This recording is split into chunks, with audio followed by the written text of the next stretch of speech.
Hello everyone. आज जो है मैं एक नया वीडियो लेकर के आया हूँ और आप लोग थोड़ा सा अवेयर भी होंगे, थोड़ा सा फिर भी मैं थोड़ा इसको बता देता हूँ कि आरबीआई ने ऑफिस अटेंडेंट का वैकेंसी निकाला। आरबीआई असिस्टेंट्स का भी वैकेंसी निकालता है, ग्रेड 2 का भी निकालता है, लेकिन इस बार निकाला है ऑफिस अटेंडेंट का, जो टोटल 841 पोस्ट है। ध्यान से सुनिएगा कि ये 841 पोस्ट है। अब ऑफिस अटेंडेंट का क्या मतलब होता है, बार बार असिस्टेंट मेरे मुंह से निकल रहा, कि जो ऑफिस में काम, छोटा मोटा जो काम होगा, फाइल वाइल इधर उधर करने का या फिर बाकी इस तरह के जो काम होगा उनके लिए है। और इसमें लगभग जो आप देखेंगे तो जोन वाइज बांटा गया है, 17 टोटल जो जोन उसमें मेंशन है नोटिफिकेशन में। लेकिन आप ये देखेंगे कि सारे स्टेट के लिए निकला है। मान लेते हैं एग्जांपल देते हैं कि आप जब देखेंगे वैकेंसी को तो आपको पता चलेगा कि मुंबई में सबसे ज़्यादा वैकेंसी है। मुंबई में आपको सबसे ज़्यादा वैकेंसी मिलेगा, लगता है मुंबई में 202 वैकेंसी। लेकिन मुंबई को कैसे, मुंबई में 180, उसके बाद नवी मुंबई में आपको 17, फिर गोवा जो पणजी है उसमें 1, फिर आरबीआई एकेडमिक में 2, फिर इस तरीके से अलग कर दिया। जैसे पटना में अगर हम वैकेंसी देखते हैं तो पटना में टोटल जो है 28 वैकेंसी है, लेकिन उस 28 वैकेंसी में पटना में अगर हम काउंट करते हैं तो 28 वैकेंसी में टोटल 28 वैकेंसी में दो जो वैकेंसी ऐसे कर दिया कि 21 जो वैकेंसी है ये पटना के लिए है और 7 वैकेंसी जो है वो रांची के लिए है।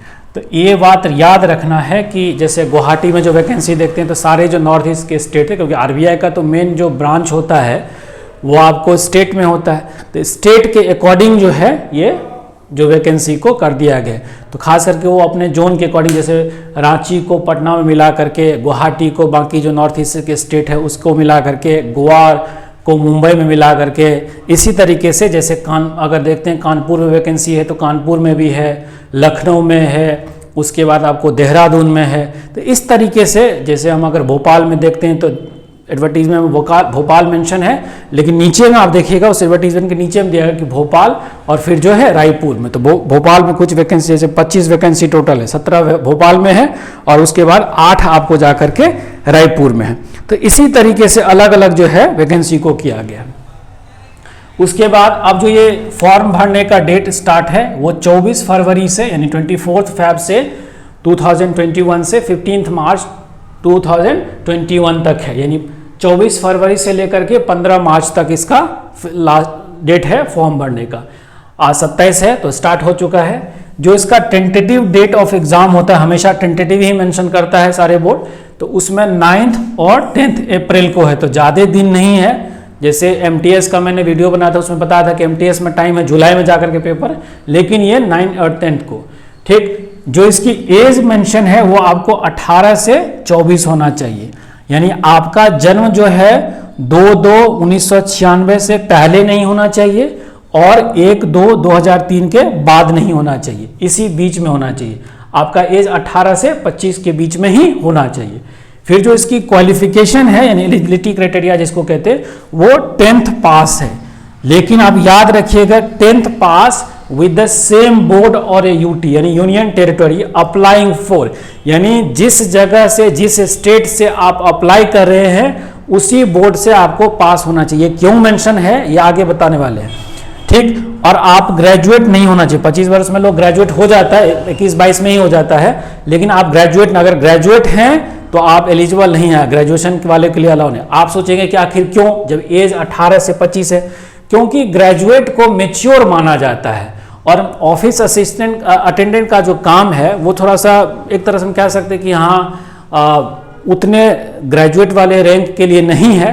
लेकिन आजकल तो ऐसी स्थिति है कि बेगर कांट बी चूजर। इंजीनियर जो है सो चपरासी का फॉर्म भर रहा है, जो इतने सारे हाई क्वालिफाइड लोग हैं छोटे छोटे पोस्ट के लिए अप्लाई कर रहा है, तो उस कंडीशन में आप सोचेंगे कि हमें क्यों नहीं, यानी कि जो ग्रेजुएट है वो सोचेगा उसका एज अगर 25 से कम है तो क्यों एलिजिबल नहीं है।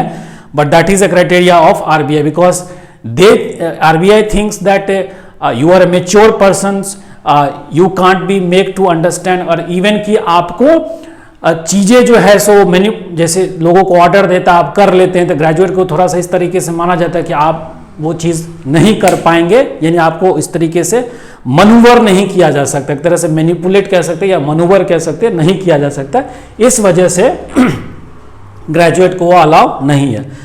उसके बाद यानी कि आपका डोमिसाइल होना चाहिए जिस स्टेट से अप्लाई कर, ये डोमिसाइल वगैरह की इसलिए बात है कि आप अगर बिहार के हैं या आप दिल्ली के हैं तो वहीं से अप्लाई कीजिए, ऐसा नहीं कि ज़्यादा वैकेंसी मुंबई में है तो उठ करके हम वहाँ अप्लाई कर देंगे, वहाँ के बोर्ड से और वहाँ की लैंग्वेज आनी चाहिए, क्योंकि लास्ट में आपको ये भी पता चलेगा। जो इसका पे स्केल है वो बेसिक जो 10,940 से जो इसका बेसिक है उससे ऐड होकर के जो ग्रॉस आपको सैलरी मिलने वाली है वो 26,508 रुपये मिले। इसमें बहुत सारे चीज ऐड होता है, और अगर आपको आरबीआई क्वार्टर अलाउ नहीं करता है तो 15% जो है आपको सिटी में जो आपका हाउसिंग अलाउंस है वो आपको एक्स्ट्रा मिलेगा, इसके अलावा अगर आरबीआई नहीं अलाउ करता है तो। आप कहेंगे कि सर ये बार बार सेम लेवल, तो इसका जो टेस्ट होगा वो टेस्ट में दो तरह का टेस्ट होगा। पहले वाले जो टेस्ट होगा 2 फेज में होना है, उसमें क्या होना है कि आपको 30 नंबर का रीजनिंग, 30 क्वेश्चन 30 नंबर का रीजनिंग, यानी कि मार्क्स 30 भी, नंबर ऑफ क्वेश्चन भी उतना। मैथ आपको 30 नंबर का मैथ, 30 क्वेश्चन रहेगा, यानी जनरल अवेयरनेस भी 30 का रहेगा, और उसकी क्वेश्चन यानी कि उसके बाद इंग्लिश भी 30 नंबर का रहेगा, 30 क्वेश्चन रहेगा। टोटल जो है ये 120 जो है क्वेश्चन रहेगा और 120 मार्क्स रहेगा दोनों, और टोटल 1 घंटा 30 मिनट यानी कि 1.5 घंटे का आपको टाइम मिलेगा। ये ऑनलाइन टेस्ट होगा, ये कंप्यूटर पर आपका टेस्ट होगा, और इसके सेंटर पूरे जो है ऑल ओवर इंडिया में रहेगा, हर स्टेट में। इसके बाद ये पास करने के बाद आपका language LPT language proficiency test होगा। अब उस लैंग्वेज प्रोफिशिएंसी टेस्ट में जिस स्टेट से अप्लाई करेंगे वहाँ का जो लोकल लैंग्वेज है वो आना चाहिए। अब जैसे बिहार में से अगर अप्लाई करते हैं, यानी बिहार वाले जोन में, पटना में, तो आपको हिंदी और मैथिली आनी चाहिए। आप कहेंगे कि बिहार में तो बहुत सारे हैं, मगही है, भोजपुरी है, या अगर रांची वाले साइड में और भी है, तो जो 8th शेड्यूल में जो लैंग्वेज ऐड किया गया है और वो लैंग्वेज कहाँ से बिलोंग करता है, तो मैथिली 8th शेड्यूल में ऐड है, और हिंदी तो पूरे झारखंड और इधर बिहार में भी बोला जाता है। इस वजह से यहाँ पर मैथिली और आप हिंदी में टेस्ट दे सकते हैं लैंग्वेज भी, इसीलिए लैंग्वेज प्रोफिशिएंसी का टेस्ट होगा। जैसे अगर आसाम में जाएंगे तो आसामी होगा, डोगरी, बाकी जो वहाँ पर जो लैंग्वेज होता है नॉर्थ ईस्ट स्टेट का, बाकी सारे अपने स्टेट का उसका होगा। इसी तरीके हर जगह का जो लैंग्वेज है उसके अकॉर्डिंग, और वो आपको क्वालिफाई करना पड़ेगा। वैसे वो क्वालिफाइंग ही है, लेकिन वो क्वालिफाई करना पड़ेगा। अगर आप उसमें क्वालिफाई नहीं करते हैं तो इस टेस्ट में पास करने के बावजूद भी आपका कुछ नहीं होने वाला है। उसके बाद जो इसकी फीस लगने वाली है आपको, वो आपका जनरल जो कैटेगरी है उसको 540 रुपया, ये नॉन रिफंडेबल फीस है, यानी एक बार अगर आपने फीस पे कर दिया तो ये रिटर्न होने वाला नहीं है। अब 50 रुपया जो है SC ST बाकी के लिए होता है। तो ये टोटल आपका जो है ये ऑफिस अटेंडेंट का जो निकला है। ठीक, अब इसी में बाकी चीज आप इसमें अगर इससे ज़्यादा भी आपको कुछ डिटेल जानना हो तो आप जो इस वेबसाइट है RBI का, उस पे जा करके आप खोल करके लिंक निकालेंगे तो आपको मिल जाएगा, और वहाँ पे और भी डिटेल में दिया है। इससे ज़्यादा आपको जानने की ज़रूरत नहीं है। बाकी जो आपको फोटो वगैरह होता है, वो जो नॉर्मल आप फॉर्म भरते हैं, जो फोटो मांगता है वही है। उसके बाद सिग्नेचर आपको देना होता है, तो व्हाइट पेपर पर ब्लैक पेन से, ब्लैक बॉल पेन से, सॉरी ब्लैक इंक पेन से सिग्नेचर करके, और आपको फोटो का जो और सिग्नेचर का जो साइज होगा वो मेंशन है, वो आपको देना होता है। जो यहाँ पर हम टेस्ट में देख रहे हैं तो ये जैसे क्लर्क का होता है उसी तरीके का है, लेकिन उतना टफ नहीं होगा, नॉर्मल सा, क्योंकि ऑफिस अटेंडेंट का है तो ज़्यादा टफ नहीं होगा। और आप एक बात भी देखिए ना कि ज़्यादा मेच्योर यानी 25 से कम ही एज के लिए ले रहा है, उसमें भी ग्रेजुएट को अलाउ नहीं है, तो आप ये मान सकते हैं कि ज़्यादा tough competition compare to other competition ये नहीं होगा। तो अगर थोड़ा बहुत भी आप प्रिपरेशन में लगे हुए हैं और प्रिपरेशन करते हैं, then definitely you will hit the blue eyes. तो ये आपका टोटल इंफॉर्मेशन है। इसके रिगार्डिंग अगर कोई आपको कुछ और लगेगा, जानने की जरूरत होगी, तो आप हमें कमेंट बॉक्स में लिख कर बता सकते हैं।